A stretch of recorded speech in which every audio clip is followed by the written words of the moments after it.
Depuis sa radiation de l'université il y a 3 mois, c'est aujourd'hui que Madjitolou Jacques Jusselin franchit la porte de l'université. Lui et 31 autres étudiants ont été exclus, suspendus, blâmés par l'université de N'Djamena au mois d'août dernier pour des troubles occasionnés par un mouvement d'humeur contre le bureau de l'UNED section de N'Djamena dont le mandat est arrivé à terme. Mais aujourd'hui, le tribunal de grande instance de N'Djamena suspend les effets de la décision de l'université. Une décision qui intervient après une longue lutte. Désormais, ils pourront reprendre le chemin des amphithéâtres. Nous nous sommes sentis en situation d'injustice parce que c'est une situation d'injustice. Nous n'avons pas perturbé dans un premier temps l'ordre de l'université, la perturbation des cours, mais nous avons émis le vœu de réparer le désordre qui s'engraine au sein de notre union, que l'Union nationale des étudiants tchadiens, UNED section de N'Djamena. Le juge a pris la décision de nous réintégrer par ordonnance. Sur l'ordonnance, ça a été clairement dit. C'est exécutoire sur minute avant enregistrement. C'est exécutoire sur minute avant enregistrement. Donc du coup, on est déjà libre de venir faire cours en attendant s'ils vont faire appel ou pas. Ces étudiants font partie des rares à être bannis puis réhabilités. Ce bras de fer n'aboutira à rien. Ce sont les mots du président du comité de crise du syndicat des enseignants du Tchad, suite à la sortie du secrétaire général du ministère de l'Éducation devant les chefs d'établissement ce lundi 4 décembre. Alors qu'il appelait à une reprise effective, le constat dans les établissements montrait le contraire. La reprise n'est pas effective. En réponse, le gouvernement adopte une position radicale. Je cite, « Il y en a ceux qui sont en train de revoir leur emploi du temps et de faire en sorte que là où ils sont sûrs que ces enseignants sont les caciques du comité de crise et ne viennent pas, eh bien qu'ils prennent leur emploi du temps et ils les donnent à d'autres pour pouvoir combler ce trou-là. » Fin de citation. Pour le comité de crise du 7, cette décision n'est qu'une intimidation de plus. La déclaration du SG, M. Mamad Seyd Farah, qui dit que les listes seront dressées pour éventuellement couper les salaires, pour éventuellement relever, c'est-à-dire renvoyer les fonctionnaires ou bien les enseignants qui observent la grève là, les renvoyer de la fonction publique et recruter d'autres enseignants. Mais il se trompe largement. Qu'on ne vienne pas nous dire, nous intimider pour dire que ceux qui ne vont pas reprendre le travail seront renvoyés de la fonction publique. Ça, c'est des purs mensonges. Les avis sont mitigés. Le 7, à travers le comité de crise, dit maintenir le mot d'ordre de grève.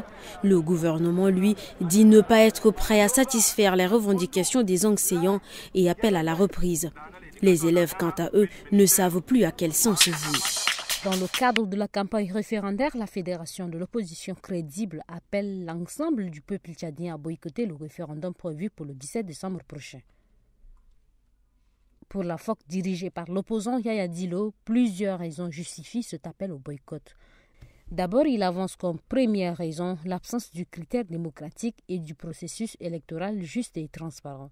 Il est organisé de manière unilatérale par les partisans du oui en utilisant les ressources de l'État et sans garantie de la neutralité des pouvoirs publics qui ont déjà clairement pris position en faveur du oui, a-t-il argumenté. Dans un communiqué daté de ce 5 décembre, le Rassemblement des associations et mouvements de la société civile tchadienne exprime son indignation par rapport à la situation préoccupante dans laquelle se trouve actuellement le secteur de l'éducation au Tchad.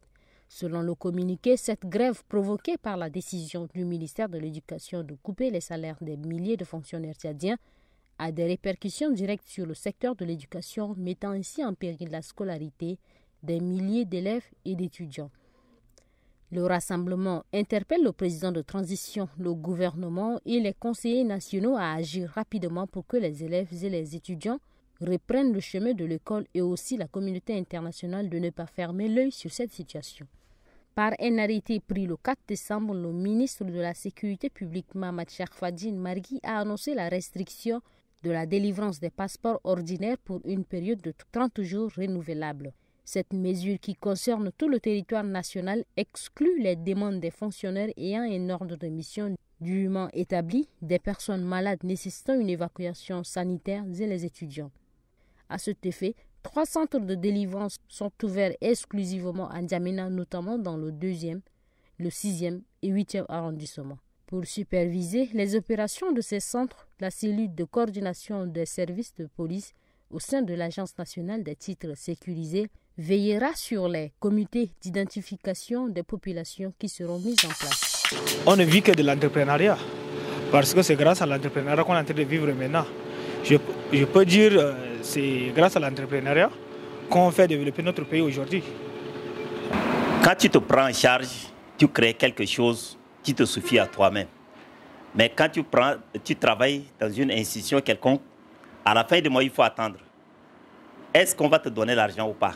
Il faut attendre longtemps.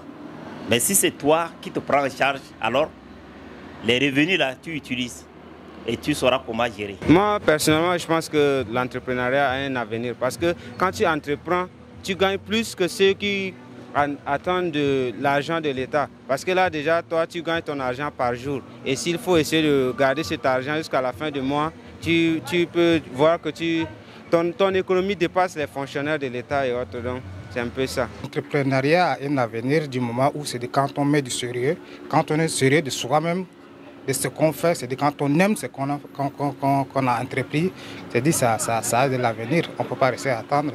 Tel que moi, je suis un diplômé, je suis en instant d'intégration. Et ça fait plusieurs années déjà que je suis là sans intégration. Et je ne peux pas rester à attendre. Et c'est pourquoi je dis je ne peux pas rester bras croisés. Il me faut au moins quand même faire quelque chose pour me prendre en charge.